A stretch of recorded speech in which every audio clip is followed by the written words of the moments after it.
I will say this, all right, I'm not saying anything negative here at all. When you talk to like every great like French chef and you ask them, well, who's the best cook ever? Oh, it's my mother. As much as I would love to say that, I really can't.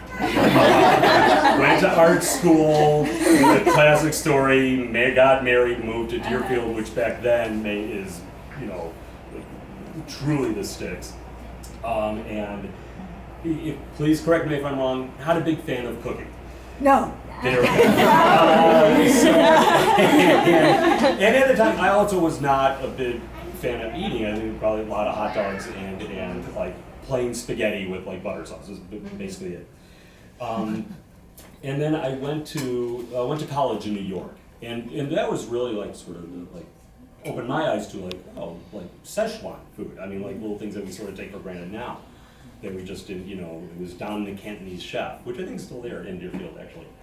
And so kind of got into eating, which was the start, and true story, cooking shows. Julia Child, at that time Frugal Gourmet, Graham Kerr, The Galloping Gourmet, Martin Yan, and kind of got into it and like would play around with it. And I had spent most of my adult life avoiding any semblance of a career. And I was actually really good at it, just taking jobs, quitting, taking another job, and learning a lot along the way. Found myself like, all right, why not go to cooking school? Why not actually learn how to do something that I've really gotten to love? With no intent, I had no idea what I wanted to do afterwards. I really just wanted to go learn how to cook. I also wanted to not work for a while and go back to school. I was like, that's kind of cool. I was like, this is way better now. And so did that and did for a very short period of time, like a year and a half or so, did some restaurant cooking, corporate dining, and catering. Just very short things, knowing that it wasn't going to last long. And then I ended up getting a job as a cookbook editor that answered an ad in the Tribune, which is how you got jobs back then. And it was a combination, because I had done some publishing work and all different things, that it was a really nice combination of the two. After a while, getting a little bit bored, and then a friend of mine, coworker, had a bad hot dog one day, and then this is what happened. No, there was, like I said, there was never any intent to, and actually, one of our conversations before, a while before I opened the restaurant, the same person was talking about, maybe I'd like to open a barbecue restaurant. And my response was, never, ever, ever open your own restaurant.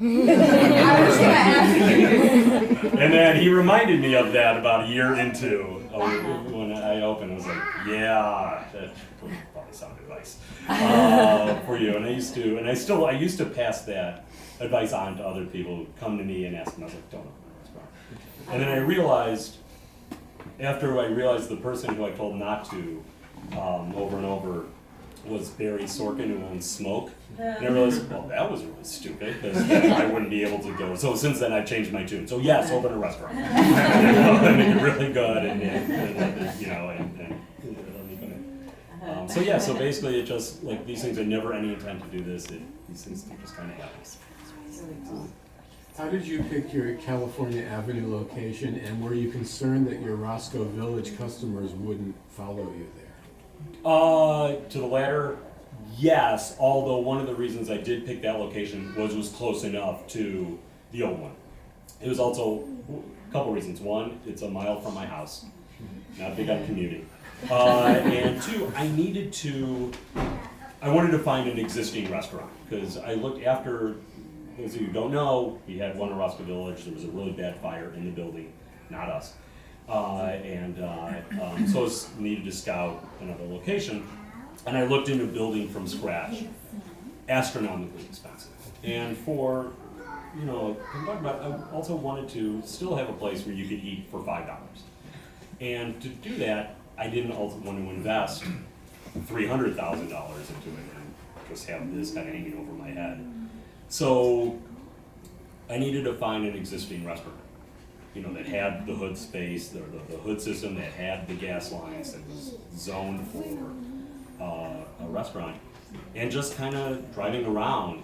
And I think I tell the story in the book. I was driving with my brother, we were kind of looking around, took a shortcut down California Avenue, like at the stoplight, and we were both of us like, I've never seen this place. And like the next day went in, and I was kind of looking around, bar soda was looking around, and someone came up to me who was a customer from the original restaurant. He's like, you know, when it always is, he's like, well, when are you going to reopen? I was like, I don't know, looking for spaces.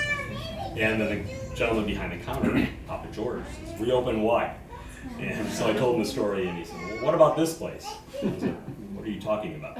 He goes, the quick story was, his brother-in-law talked him into opening a restaurant. He had been in the restaurant business before he got out of it. And about 6 months in, the brother-in-law realized, wow, this is really hard, I'm gone. And so he's kind of stuck with the place. And it was, you know, I think he felt like, you know, a little bit, it's manna from heaven. And I was like, all right, well, let's talk about, you know, the restaurant. And that's how it really happened. And that was actually advice from my brother. He was like, just ask. He's like, all you can do is say no. You know, which is how I found the first location as well. And I sort of, you know, living in that area and having been in Roscoe Village for a while, even the first restaurant, the west end of Roscoe Village at that time, this is when we opened in 2001, was pretty dead. I mean, even Roscoe Village is really just coming into its own as a restaurant location, but certainly the west end, there was nothing. And so I knew kind of like, okay, like what was happening in the Avondale area as well, just living near there. And kind of seeing enough of the potential, one, the space and the visibility in the neighborhood. And I was like, you know, thought, well, this could work. And it was affordable. You know, which is a big part of it, is like I could actually maybe move in there. And it's a mile from my house.